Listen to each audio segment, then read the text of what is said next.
क्या आप लोग जानते हैं कि दुनिया की 16th लार्जेस्ट कंट्री कौन सी है, या फिर ये कि किस कंट्री के पास वर्ल्ड का 10th लार्जेस्ट ऑयल रिजर्व है? चलिए मैं बताता हूँ। वो कंट्री है लीबिया। लीबिया नॉर्थ अफ्रीका में सिचुएटेड एक कोस्टल कंट्री है जो कि मेडिटेरियन सी से अपना नॉर्दर्न बॉर्डर शेयर करती है। अगर बात करें लीबिया की ज्योग्राफी की तो 90% से ज्यादा एरिया बिल्कुल बंजर है। ना कोई नदी, ना कोई नाला और ना ही बारिश। इन सब के अलावा लीबिया ने कई दशकों से करप्शन, सिविल वॉर और टर्मोइल ही फेस किया है। लेकिन आगे बढ़ने से पहले चलिए समय में थोड़ा पीछे जाते हैं और लीबिया की हिस्ट्री देखते हैं। ब्रॉन्ज एज से ही लीबिया के इनहेबिटेंट्स थे बर्बर ट्राइब्स के लोग, जो आज भी नॉर्थ अफ्रीका के कुछ हिस्सों में रह रहे हैं। जैसे कि आप अपनी स्क्रीन पे बर्बर ट्राइब की एक विलेज का फोटो देख सकते हैं जो कि एटलस माउंटेन रेंज पे सिचुएटेड है। बर्बर्स के बाद फिनिशियंस आए लीबिया को अपना घर बनाने। फिनिशियंस उन लोगों को कहा जाता है जिनके एंसेस्टर आज के लेबनान या सीरिया के लोग हैं। फिनिशियंस ने ईस्ट मेडिटेरियन से आकर ट्रेड को फैसिलिटेट करने के लिए आज के वेस्ट लीबिया में ट्रेडिंग पोस्ट बनाए। उन्होंने वेस्ट में ही ट्रेडिंग पोस्ट इसलिए बनाए क्योंकि इस समय तक वेस्ट लीबिया में बहुत सी ग्रीक और पर्शियन सिटीज बन चुकी थी। लेकिन इन सब में से सबसे ज्यादा इन्फ्लुएंशियल था रोमन एम्पायर, क्योंकि रोमन एम्पायर के दौरान ईयर 313 में रोमन एम्परर कॉन्स्टेंटाइन और लिकीनियस ने एडिक्ट ऑफ मिलान इशू किया, जिसके बाद लीबिया क्रिश्चियनिटी का एक इम्पोर्टेंट सेंटर बन गया। लेकिन समय के साथ साथ मिड 7th सेंचुरी आते आते रोमन एम्पायर का डाउनफॉल शुरू हो गया। पर वहीं दूसरी तरफ मिडिल ईस्ट में इस्लाम राइज कर रहा था, जिसकी वजह से अरेबियन पेनिनसुला से नॉर्थ अफ्रीका में इन्वेजन्स होना शुरू हो गई और अल्टीमेटली इस्लाम इंट्रोड्यूस होता है नॉर्थ अफ्रीका में। और वक्त के साथ साथ लीबिया के डेमोग्राफिक्स कंप्लीटली चेंज हो गए और आज लीबिया पे अरब्स का दबदबा है। लीबिया की एक लंबी हिस्ट्री है सिविल वॉर की, लेकिन इन सब के अलावा एक ऐसी प्रॉब्लम है जिससे सभी नॉर्थ अफ्रीकन देश जूझ रहे हैं। जरा सोचिए क्या? Water scarcity. अगर लीबिया की ज्योग्राफी पे एक नजर मारी जाए तो लीबिया का 90% से ज्यादा एरिया हॉट डेजर्ट है। यहाँ कोई नेचुरल रिवर नहीं है। मेजॉरिटी एरिया में डेकेड से बारिश नहीं हुई, जिसकी वजह से सिर्फ 10% एरिया में 90% से ज्यादा लोग रह रहे हैं, जिसका सोल रीजन है वाटर अवेलेबिलिटी। सदियों से लीबिया के लोग पानी की किल्लत से हार मान के बैठे हुए थे, लेकिन 50 साल पहले इसका तोड़ निकाला गया, जिसके तहत सहारा डेजर्ट के बीचों बीच एक मैन मेड रिवर बनाई जानी थी। सुनने में ही कितना फैसिनेटिंग लगता है ना, लेकिन जरा आप सोच के तो देखिए कि ये प्लान कैसे एग्जीक्यूट किया जाता। अगर आप यही जानना चाहते हैं तो इस वीडियो को लाइक करिए और हमारे चैनल को सब्सक्राइब करिए। अगर एरिया की बात की जाए तो लीबिया का एरिया 17.5 लाख किलोमीटर स्क्वायर्स है। ये ऑलमोस्ट इंडिया का हाफ है साइज के कंपैरिजन में, लेकिन इसके बावजूद भी लीबिया की पॉपुलेशन 70 लाख है, जो कि मुश्किल से अप्रोक्सीमेटली गोवा के बराबर है। ये पॉपुलेशन 1950 में ऑलमोस्ट 12 लाख के करीब थी। इटली से इंडिपेंडेंस मिलने के बाद लीबिया की माली हालत कुछ ठीक नहीं थी। लीबिया हैविली फॉरेन एड पर रिलाई करता था, बट 1956 में ऑयल की डिस्कवरी होती है, जिसके बाद देश की काया पलट जाती है और ऑयल रिजर्व भी कोई छोटा मोटा नहीं, वर्ल्ड का 10th लार्जेस्ट ऑयल रिजर्व। महज 20 सालों के अंदर पॉपुलेशन ऑलमोस्ट डबल हो जाती है और आने वाले दिनों में ये पॉपुलेशन एक्सपोनेंशियली ग्रो करती है। लीबिया ऑयल एक्सपोर्ट करना शुरू कर देता है, जिसकी वजह से ऑयल रेवेन्यू इन्फ्लक्स होता है। लीबिया बहुत कम सालों में इंफ्रास्ट्रक्चर, एजुकेशन और हेल्थ केयर पे हैविली इन्वेस्ट करता है। देश की कंडीशन स्टेबल होना शुरू हो जाती है इकोनॉमिकली, जो लीबिया को एक पुअर, अंडर डेवलप्ड कंट्री से एक स्ट्रॉन्ग, प्रॉस्पेरस और इंडस्ट्रियलाइज्ड नेशन बना देता है।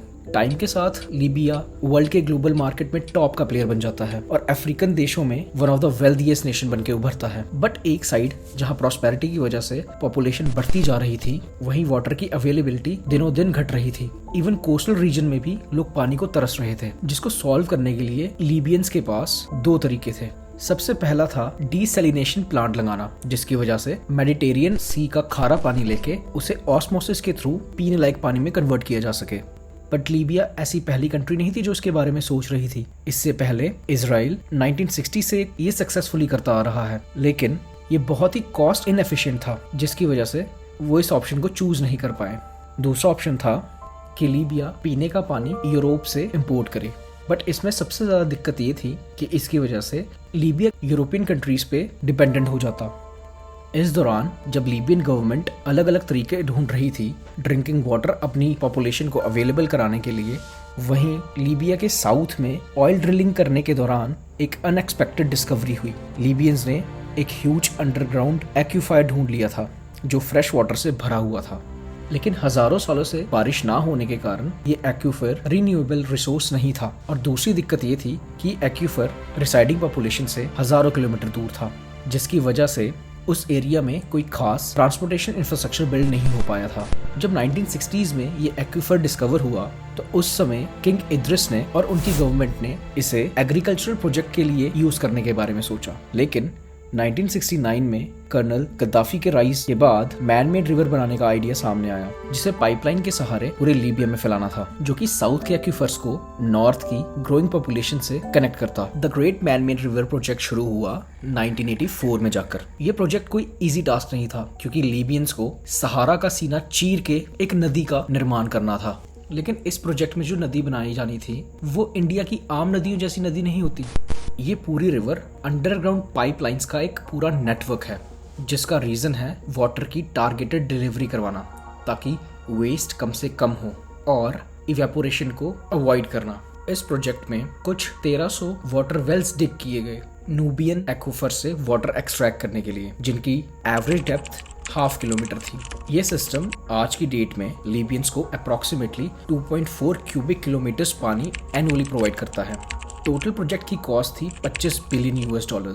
The great man made river 5 phases में डिवाइडेड था, और ये सब बिना किसी फॉरेन कंट्री की एड या वर्ल्ड बैंक के लोन के किया जा रहा था, जिसमें फर्स्ट फेज में साउथ को नॉर्थ से पाइपलाइन के थ्रू कनेक्ट करने पर फोकस करना था, जहां नूबियन सैंडस्टोन एक्यूफायर सिस्टम से पानी एक्सट्रैक्ट किया गया और बेंगाजी और स्टर्ट को पानी प्रोवाइड किया गया। अब आप लोग ये सोचेंगे कि एक्यूफायर में पानी आया कैसे, तो देखिए, धरती रोटेट और रिवॉल्व करती है। इसके साथ साथ धरती कुछ इंटरवल बाद अपना एक्सेस भी चेंज करती है टू सर्टेन डिग्री। आज से कुछ 10,000 साल पहले धरती की ओरिएंटेशन के हिसाब से अफ्रीका का ये हिस्सा जो आपको आज डेजर्ट दिख रहा है, यहाँ बहुत बड़े बड़े फॉरेस्ट थे और एम्पल अमाउंट में बारिश होती थी। तो जो पानी आज से 10,000 साल पहले इस एरिया पे बरसा होगा वो कई मीटर नीचे स्टोर हो गया, जिसे आज हम एक्सट्रैक्ट करके यूज कर सकते हैं। लेकिन सबसे ज्यादा दिक्कत इन एक्वीफर्स में ये है कि सदियों से बारिश ना होने की वजह से ये वाटर रिन्यूएबल नहीं है। और अगर बात की जाए स्पेसिफिकली नूबियन सैंडस्टोन एक्यूफायर सिस्टम की, तो ये दुनिया का लार्जेस्ट फॉसिल वाटर सिस्टम है, जिसका एरिया 2.6 मिलियन किलोमीटर स्क्वायर है। अच्छा, दोबारा फर्स्ट फेज पे लौटते हैं। ये सबसे बड़ा फेज था, इतना बड़ा कि सिर्फ इसे कंप्लीट करने के लिए 2.5 लाख कंक्रीट पाइप सेक्शंस का इस्तेमाल किया गया। जी हाँ, जो पाइप यूज की गई थी इस रिवर को बनाने के लिए वो कंक्रीट से बनी थी, जिसका डायामीटर था 8 मीटर्स।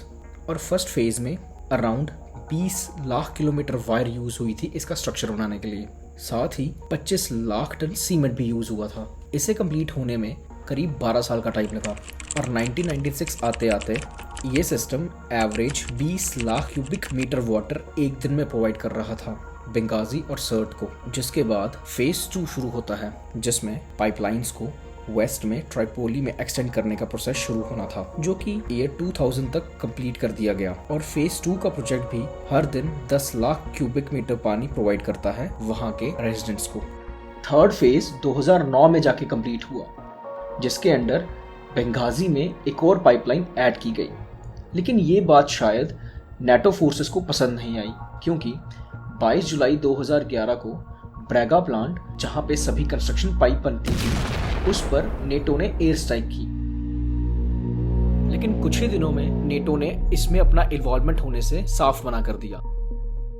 लेकिन नेटो का ये झूठ ज्यादा दिन तक टिक नहीं पाया, क्योंकि 26 जुलाई 2011 को नेटो ने एक प्रेस कॉन्फ्रेंस में यह माना कि ये अटैक उन्हीं के एक फाइटर जेट ने किया था। Today, NATO struck several command and control nodes in the vicinity of Brega.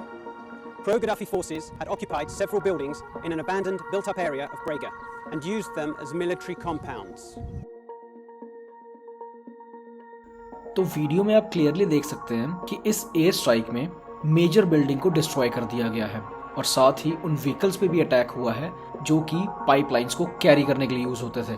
इसके अलावा इस स्ट्राइक में 6 सिक्योरिटी गार्ड्स की भी डेथ हुई।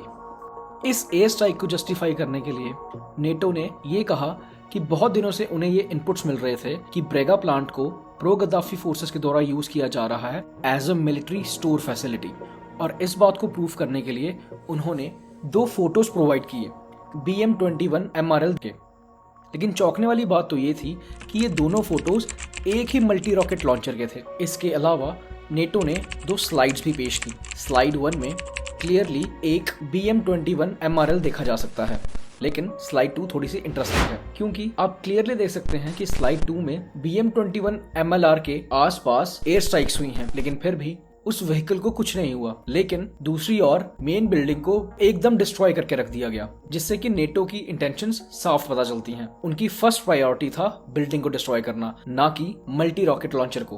बहुत से एक्सपर्ट्स का ये मानना है कि ये अटैक खाली प्रो गद्दाफी फोर्सेस के लिए ही नहीं था, बल्कि दुनिया के बहुत से पावरफुल लोग ये चाहते ही नहीं थे कि great man made river project कभी कंप्लीट हो।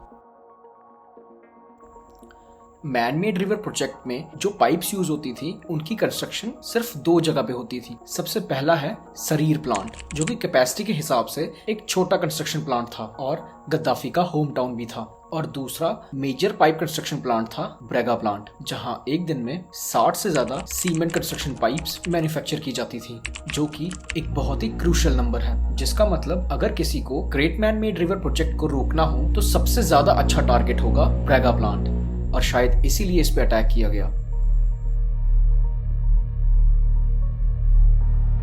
लेकिन अनफॉर्चुनेटली 20 अक्टूबर 2011 को the great man made river project के हेड मुअम्मर गद्दाफी की हत्या कर दी जाती है, जिसके बाद लीबिया एक नेवर एंडिंग सिविल वॉर का दौर देखता है, जिसकी वजह से 4th और 5th फेज आज तक कंप्लीट नहीं हो पाया और शायद फ्यूचर में भी कभी कंप्लीट ना हो पाए।